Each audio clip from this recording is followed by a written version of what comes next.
Hello there everyone. In today's video, you're going to see how to change brightness on PC or desktop, whether it is Windows 10 or 11.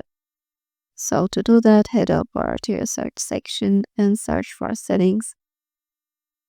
And once there, go to system option.